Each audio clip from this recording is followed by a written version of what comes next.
Stanley windstorm was seen as something not affected by the actions of man or not affected by the urban form on the whole.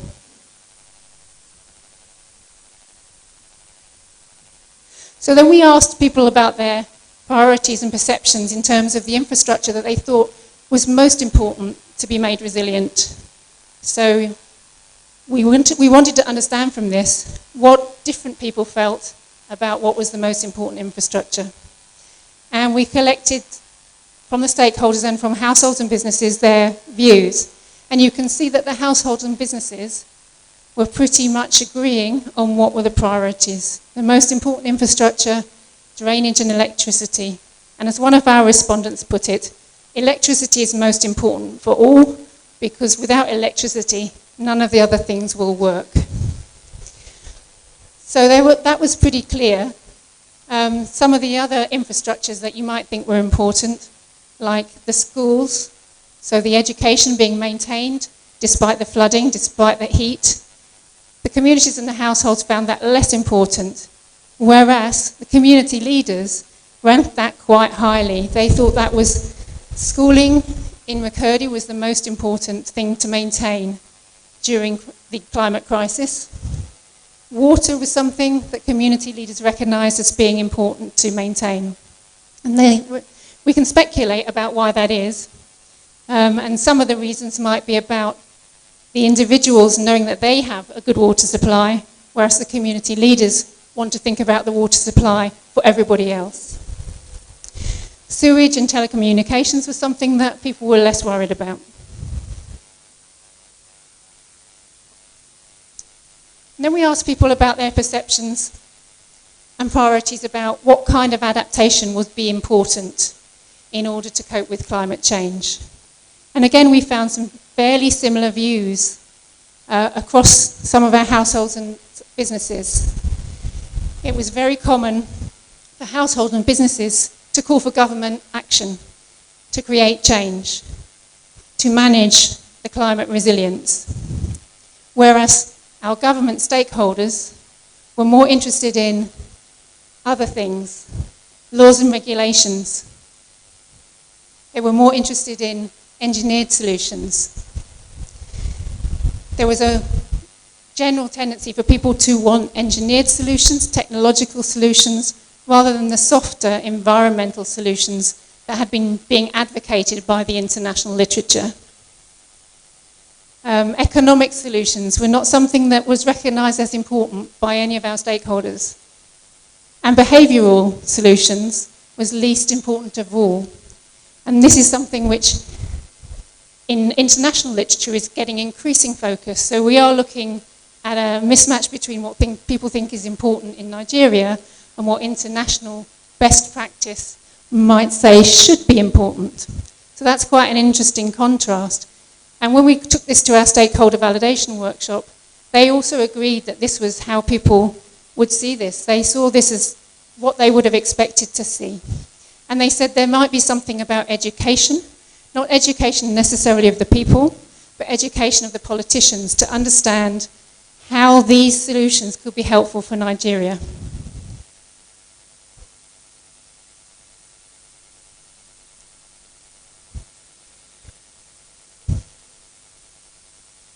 So in summary, when we're talking about vulnerability to hazards, we came out with some findings. And this is from the whole of our data. So we saw that there were different exposure to hazards in different cities and across different populations.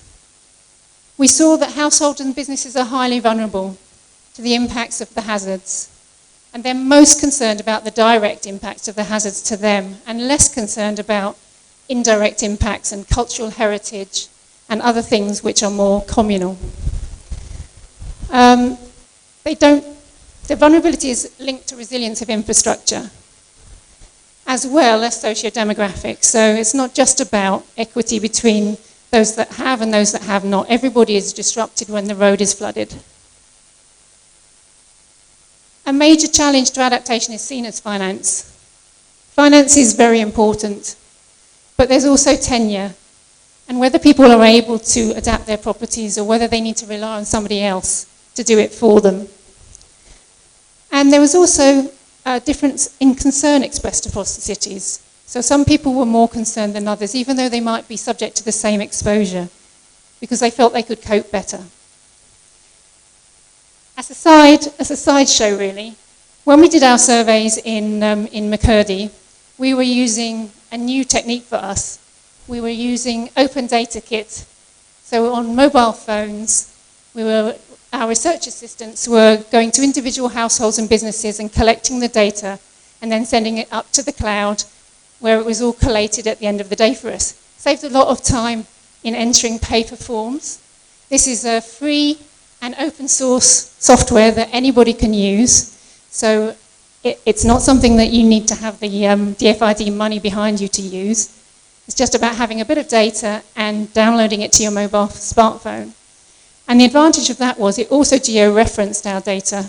So we were able then to do some nice plots, spatial plots. So this is just an example, a couple of examples of those spatial plots showing the distribution of flooding in the households in the 5 years. And you can see each individual household is a spot. The green ones were not impacted by flooding, the red ones were. And the other thing that we've created from this georeference data is the elevations that you see there. So we didn't have a map of elevation, but we created one from our respondents because the elevation was one of the georeferences that we got out of the data. So that was a very interesting. You can see that in general, the people on the heights on one side of the river were not flooded quite easily there. And when we looked at urban heat, we could do the same thing. So as more people were impacted by urban heat than by flooding. And we can see there that some of the people on the heights weren't impacted, but there's also a density factor there. So how close are you to your neighbour in terms of, and how big is your house? That might determine how impacted you are by urban heat. Thank you.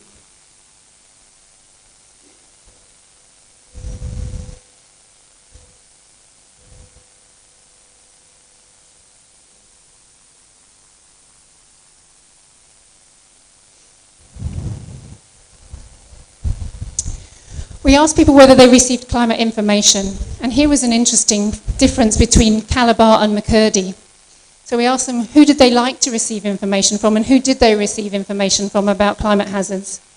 And in McCurdy we can see far fewer people actually received information, but I've split this as if it was 100%. I'm looking at percentages here, and you can see that within Calabar a lot more people receive their information from business and industry. And there may be the explanation of the gap between the people in McCurdy receiving information and those in Calabar.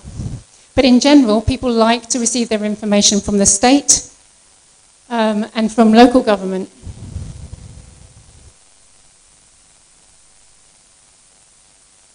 We also asked them how they coped with flooding.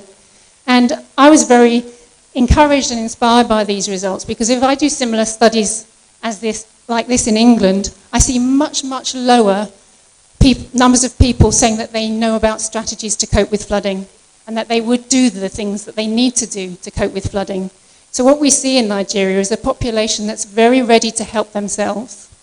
They're very ready to get involved in protecting their valuables by moving them upstairs, by having access to information, by moving themselves to a safe place, and even by doing some of the more expensive or costly measures like elevating their house than you would see in similar surveys in England. The one thing that you would see that's very different if you were doing this survey in England is the ability to buy flood insurance. So practically everybody in England would have flood insurance, but of course here in Nigeria it's not so readily available, and also not such a part of the cultural expectation.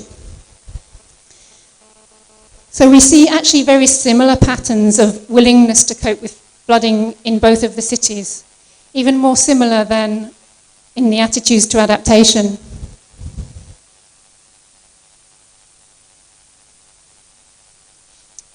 And then we come to the theory. How do we measure? I can't really go into this, but I would recommend that anybody who wants to know about vulnerability and resilience looks at Qatar.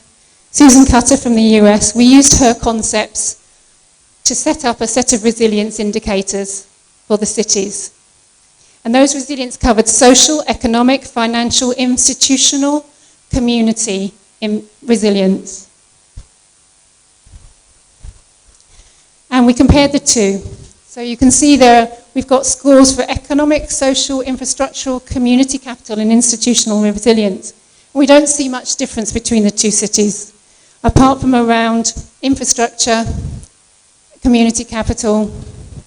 The infrastructural resilience is about the kind of electricity, I think, that different communities would be using. And then you can break it down, because we had such good rich data. You can look within a city. So these are the 22 local wards in Calabar. And the differences between wards are greater, really, than the differences between cities. So we have 22 wards, and we're just looking here at household economic resilience. So the economic resilience of households varies greatly between the wards. And you can explain that if you break it down still further by looking at what we included in those indicators. So non-agricultural employment, the perceived security of employment, perceived wealth, the poverty thresholds, and whether you own your own house.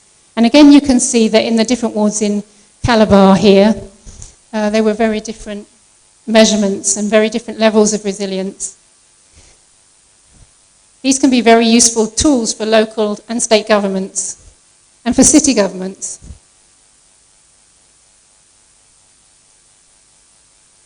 So in summary, conclusions, climate hazards are an important issue in Nigerian cities. There's a shared belief in the human causes of hazards. There's a shared concern about them across the cities, and the necessary compliance which is not readily available in Nigerian cities.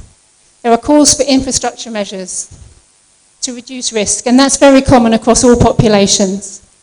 There's hazard experience which varies within cities. There's resilience and vulnerability which varies within cities. This is a complex issue that needs to be dealt with locally. And that household and business adaptation is common. People are adapting. But actually, the community-led approaches were quite low, so people don't know who to turn to, and there are no communities which are working together to deal with these hazards.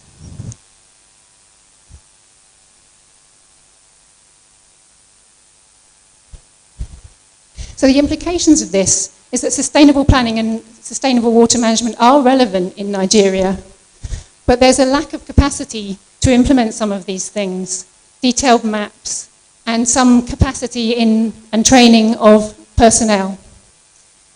There's a great willingness to undertake individual action, and this could be capitalised upon by creating community-led approaches that brought together that money in order to create capital for all. Indiscriminate application of laws will impact the most vulnerable, and regulations need to think about that.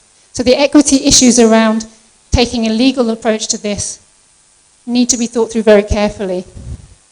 And these resilience indicators that we developed could possibly be used widely to have a look at what of the resilience of these populations. And therefore, the recommendations that follow from those.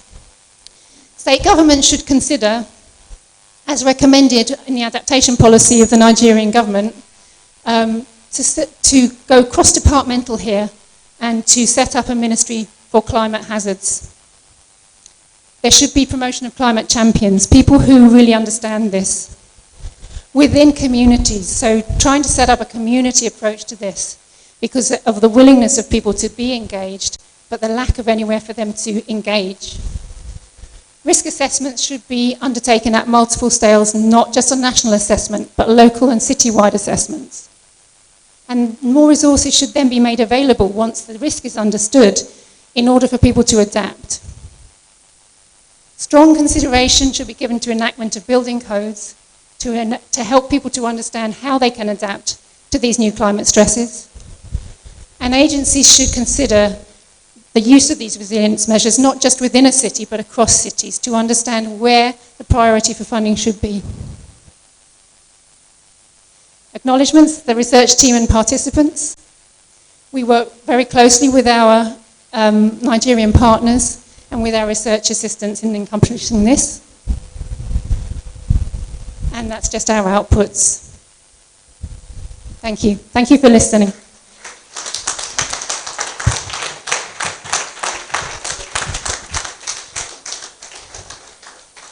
Thank you, Professor Lamont. Another round of applause. That's a wonderful presentation, highly stimulating and thought-provoking. We entertain questions and answers, just 5 minutes. Questions, let's signify from the audience. Questions, Prof. Any other person? Number 2. Thank you, Prof. I want to congratulate Prof, and that was a very good one. My worry is this. Could this be taken as a general Nigerian study or specific location study? Because if we take this as a Nigerian study, it will be very, very misleading from the methodology. Those 4 places that you mentioned, they represent a particular enclave, in Nigeria. We cannot compare this result with what we will probably get here in Niger Delta, in far north, Maiduguri. So it will be very, very misleading to take this as a model for Nigeria. And I think we have to be very cautious. We don't know how far this is going to take the group, and that caution must be taken. That's just my observation. Well done. God bless.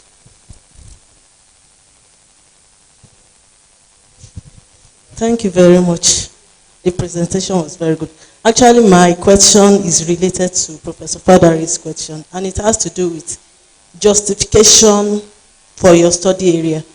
I did a study similar to yours, but like you said, we have different ecological zones in Nigeria. We have the northwest, the northeast, and they have their own peculiarities. And the way they experience their own climate change is quite different.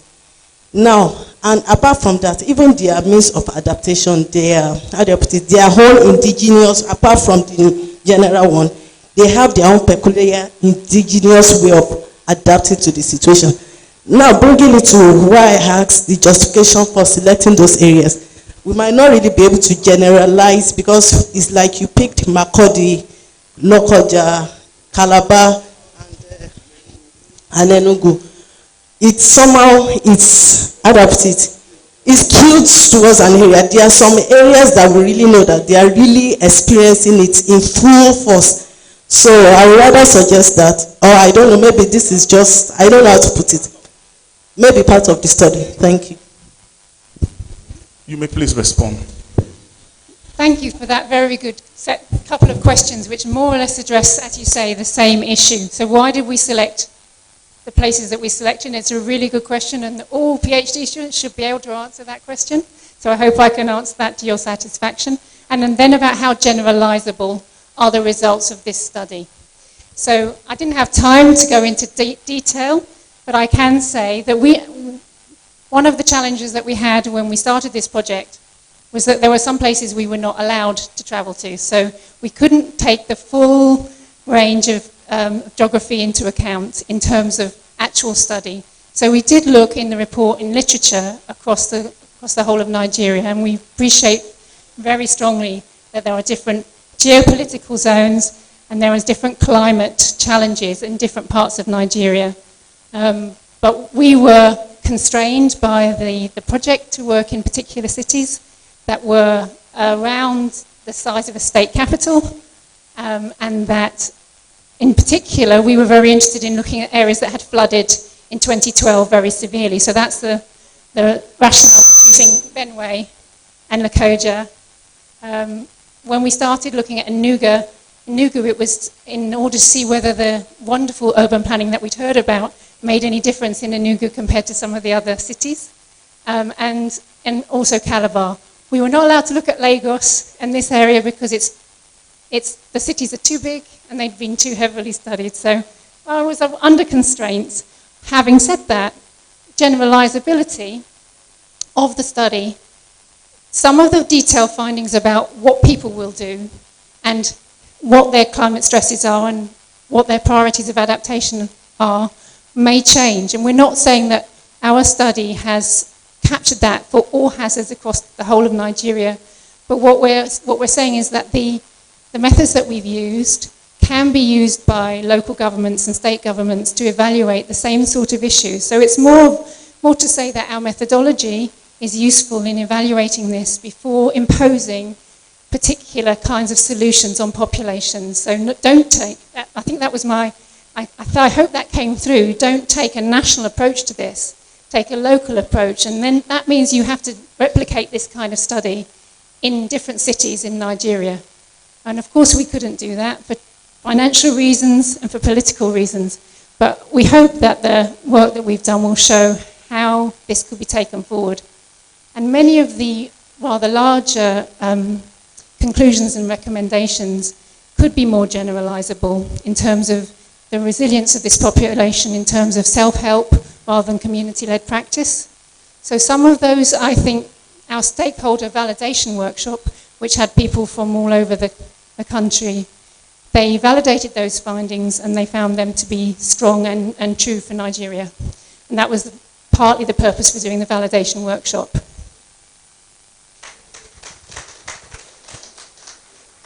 Thank you, Prof. Before we break out to our parallel sessions, we go straight to appreciate our distinguished speakers. I have the kind permission of the Dean and the Chairman of the LOC to respectfully invite Professor Paul Olomolaye. Professor Paul Olomolaye, please. Dean, Chairman LOC. Thank you, sir. Thank you. While sorting out the plaques, I want to ask Professor Jessica Labond that if you want to extend your study, make Ife one of your study areas and involve our students and our members of staff in getting your data and analyzing. Or are we not interested? Thank you. So we want to give this to... Okay. Actually, what we're giving, we can't pay back because there's no way we can appreciate you, sir, for all that you have done, all that you are doing now, and what you will still do. And actually, when the LOC came to me, the committee members, they were asking for money for the tickets. I was like, how will I get money for this ticket? And when we were just trying to gather money and sort out things, he just sent me a mail that they have bought the tickets for the two of them. So they sponsored themselves to this place. Sincerely speaking, we didn't pay a kobo. We did not pay a kobo. So we appreciate you, sir. Thanks so very much. So in appreciation of what you have done for us, we want to give this to you. Thank you, sir. Yes, sir. The next person, which are the next slide? Okay. Professor of Architecture. Let me ask the Professor Fadari to help us present this as the past dean of the faculty and as the man that is so concerned about the cost of your change.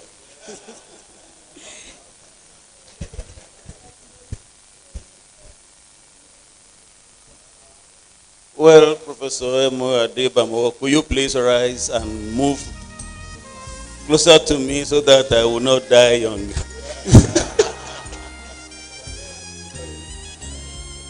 On behalf of the Faculty of Environmental Design and Management of this beautiful Bafemi Awolowo University, Ile-Ife, collaboration with others. I present to you Professor M.A. Adibomo.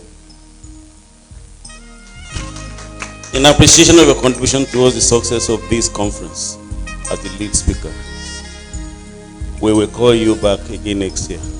God bless you.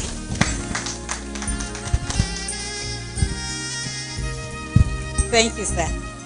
Yeah, to further appreciate Professor Adebamo.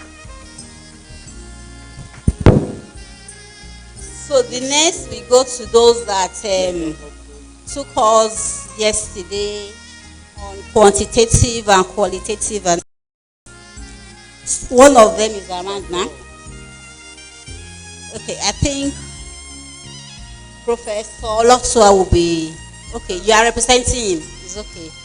Professor Kufoni, sir, come and help us present this.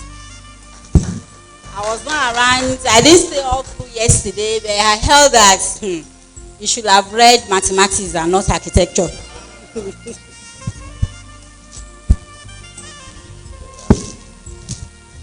So on behalf of the faculty of EDM, this is presented to Professor Kayode Olotua for that wonderful course yesterday. Thank you very much.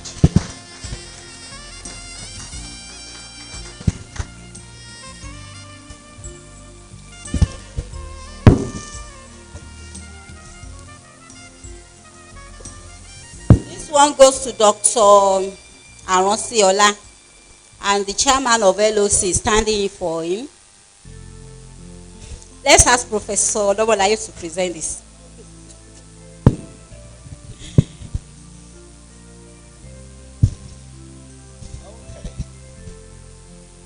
On behalf of the Edmic 2019 and for the excellence of Dr. Aronsiola, so we want to say thank you very much, and thanks for all that he has done for us. Thank you.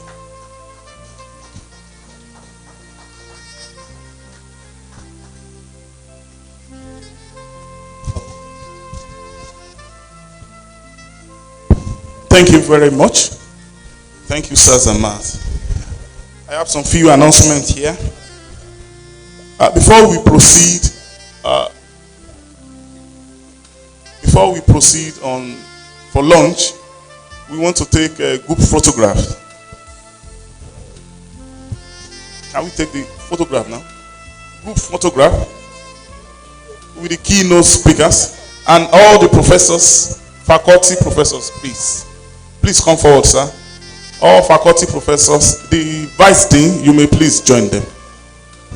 Vice dean and faculty professors. All L of departments, with the kind permission